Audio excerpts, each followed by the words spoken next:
I was a bit torn between making this video and making a video on the serial killers of the Fallout universe. After some consideration, I settled with ghosts. But never fear, I'll get to the twisted and maniacal world of serial killers in Fallout eventually. But for now though, I thought we would take a look at the lore surrounding the Grandchester family and their real-world counterparts. Before we begin, none of this video is going to be a happy story.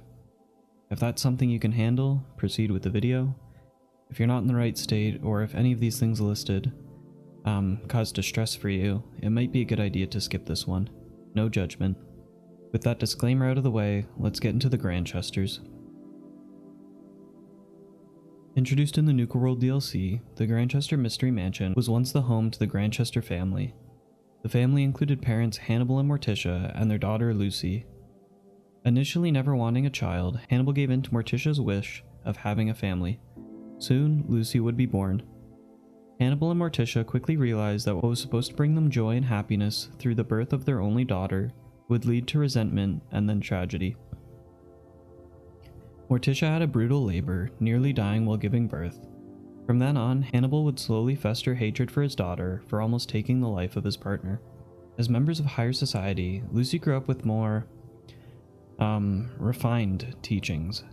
Instead of being read the Berenstain Bears or Geronimo Stilton books, like normal kids, Morticia would read to Lucy the works of authors like Mary Shelley, who was known for Frankenstein, and Edgar Allan Poe, who was known for The Raven. As a kid, Lucy learned the history of the Borgias, a noble family surrounded in sin and immorality. While still up for debate, some deem this characterization of the House of Borgia as a result of undeserved critique for the time. Remember this for later. Lucy started showing signs of psychopathic behavior.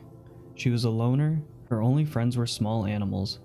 However, she didn't really treat her animal friends as friends, because last time I checked, you don't kill, skin, and nail their flesh to the underside of a couch. And yes, you heard me correctly, Lucy would skin small animals and nail the skins to furniture.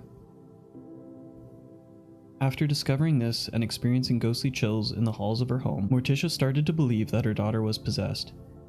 It was at this time that Hannibal would start getting physically abusive with his daughter, believing he could beat the evil out of her.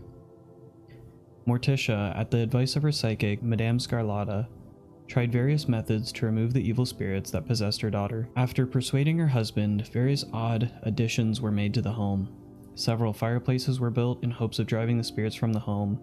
Upside-down rooms, stairways to nowhere, and doors that opened to walls were constructed to confuse the spirits, hoping to make it more difficult for them to find their daughter. These prevention methods proved ineffective, as Lucy made her first attempt at taking the lives of her parents. One night, while their personal chef was preparing dinner, Lucy would put dead mice in the family's stew.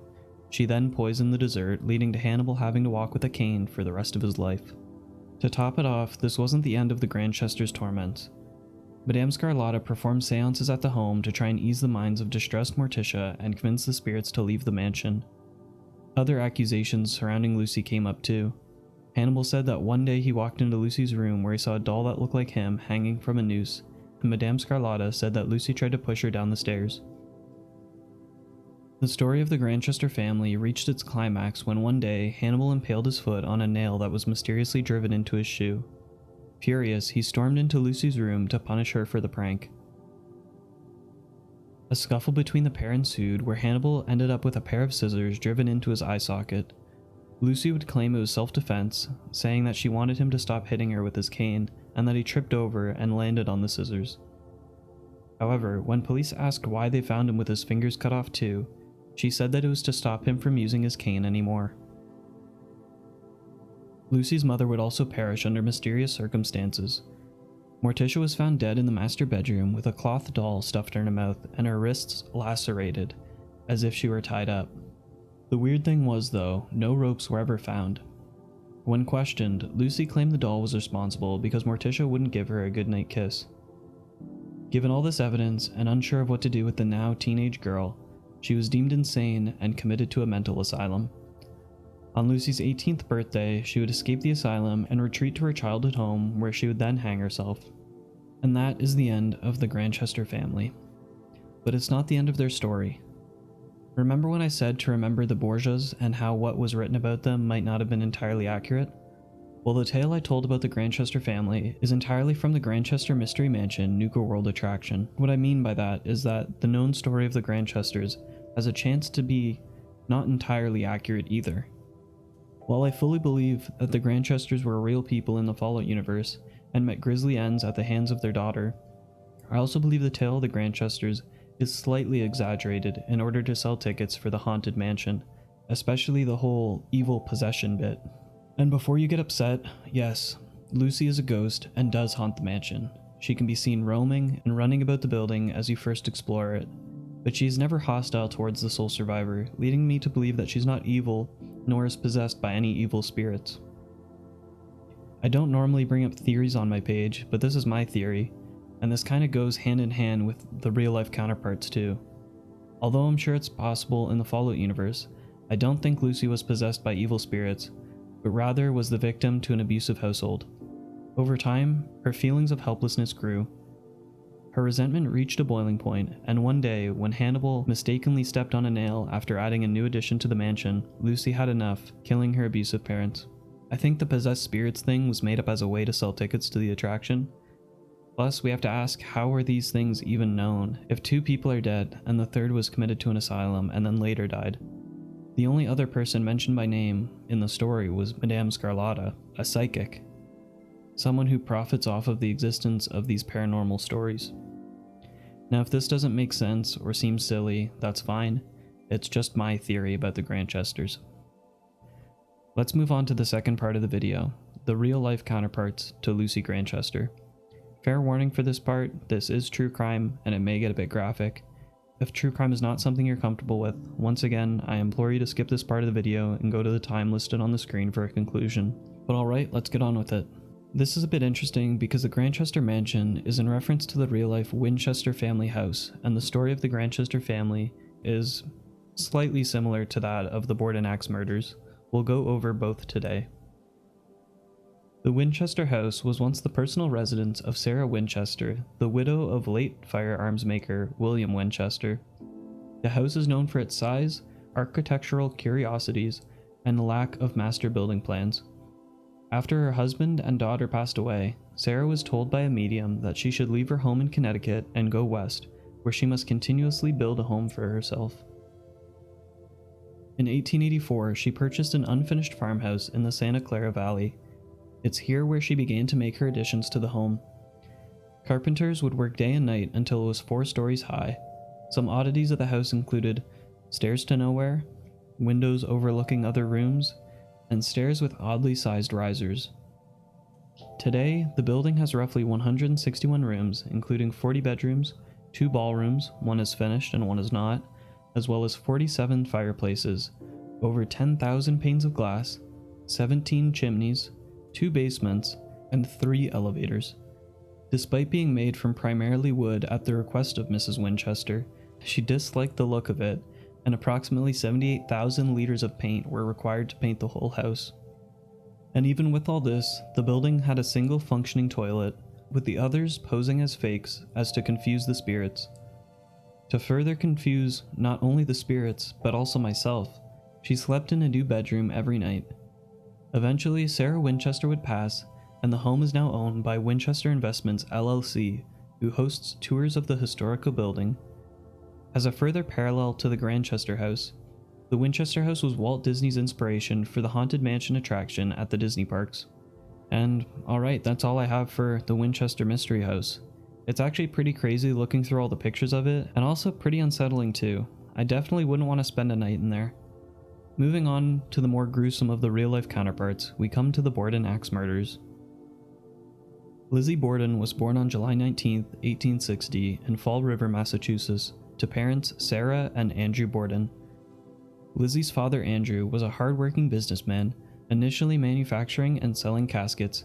He then became a successful property developer. Despite the accumulated wealth, Andrew was known for his frugality, foregoing the installation of indoor plumbing in the Borden household.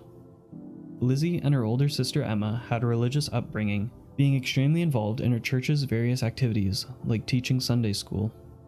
A few years after her mother died in 1863, her father would marry a woman named Abby Gray.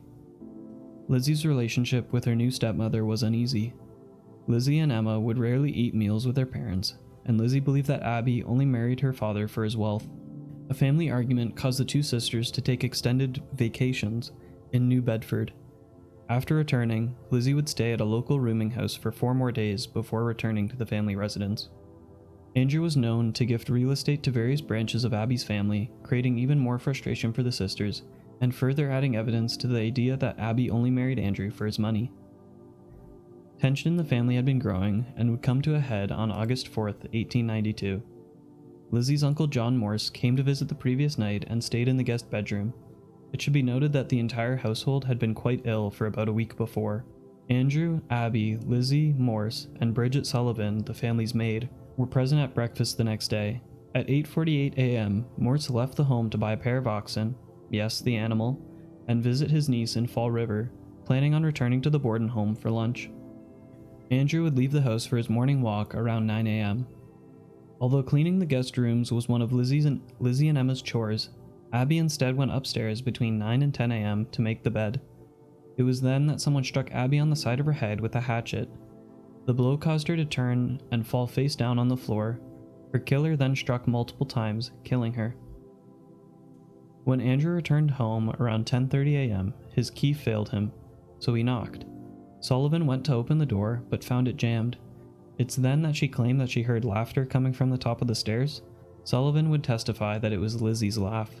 Lizzie would deny being upstairs and claim that when she was asked where Abby was by her father, Lizzie told him that a messenger came by and delivered a summons for Abby to visit a sick friend. Lizzie stated that she helped to remove Andrew's boots and helped him into his slippers before he would lay on the sofa for a nap. Sullivan testified that she was on the 3rd floor cleaning when just before 11:10 a.m. she heard Lizzie call from downstairs, shouting that her father was dead and someone came in and killed him. Andrew was found slumped on the couch, struck several times with a hatchet, with one of his eyes split in two. He had still bleeding wounds, suggested a very recent attack. Dr. Bowen, the family's physician, confirmed the deaths and estimated that Andrew had died around 11 a.m. Lizzie's initial answers to police questioning was at times strange and contradictory. Lizzie reported that she heard either a groan, scrape, or distress call before entering the house, but later she told the police that she heard nothing. Most of the officers reported that they didn't like Lizzie's attitude during the interviews. They said that she was too calm and poised for being in such a stressful situation. The investigation was mishandled by the police. Lizzie's bedroom didn't receive a proper search. 2 axes and a hatchet head were found in the basement of the home, but none were removed from the home. And when Lizzie was informed that she was a suspect, she wasn't taken into custody, instead allowed to stay home where her friend found her tearing up a dress. It was never determined if the dress she tore up was the same one worn on the night of the murders. Because of the mysterious illness that plagued the family before the day of the murders, the stomachs of the deceased and the family's milk were tested for poison, though none was found. Some people suspected Lizzie of purchasing diluted hydrocyanic acid from the local drugstore. When questioned about this, she claimed that she was going to use it to clean her clothes. It should be noted that the medical examiner claimed that hydrocyanic acid has no antiseptic properties. At Lizzie's inquest, she acted erratic and would often contradict herself or even refuse to answer questions outright, even if they would be helpful for her to do so. On August 11th, Lizzie was jailed. Surprisingly, the inquest testimony was ruled inadmissible in her trial the following year. Lizzie's trial took place in New Bedford on June 5, 1893. There were many points of contention, some of which included the murder weapon, lack of bloody clothing, and whether or not Lizzie was even in the house at the time of the murders. After an hour and a half of jury deliberation, Lizzie Borden was acquitted of the murders. Even so, to this day, the murders are a mystery, and despite receiving a not guilty verdict, Lizzie remains the prime suspect. There's still a ton of theories and speculation surrounding the Fall River Axe murders. Were the murders orchestrated while Lizzie was in a fugue state? That is to say, was she of her sane mind when the killings happened? One prominent theory that was brought up was that Andrew was abusive and his actions with his 2 daughters drove Lizzie to kill her parents. While there is little evidence to support this, forensic techniques in the 1890s were quite primitive to what they are now. And that's just about it for the tale of Lizzie Borden. While not all-encompassing, I feel this gives a detailed enough summary. It was a case filled with police and investigator incompetence and a massive amount of public interest. And there you have it. That is the real-life counterparts to the Grandchester Mystery Mansion and the tale of Lucy Grantchester. While it may not be one-for-one replicas of the real-life event, there are many similarities that provoke the idea that the writers of Fallout 4 were inspired by the Winchester Mansion and the Lizzie Borden case. A house with odd architecture to ward off spirits that eventually became a tourist attraction, and the strange and mysterious tale of a daughter facing abuse who snapped, tried to poison, and then when that failed, brutally murdered her parents. I should note that in real life, the Winchester family has nothing to do with the Borden family. It's just that the Fallout writers married these two ideas into what we see in the Grandchester Mystery Mansion. And that's all from me, folks. If you want more Fallout lore in real life, or if you want just more Fallout lore, feel free to let me know in the comments. If you have any other suggestions of what I should talk about for longer videos, let me know as well. Don't forget to like and subscribe if you haven't already. We'll talk again soon. Take care.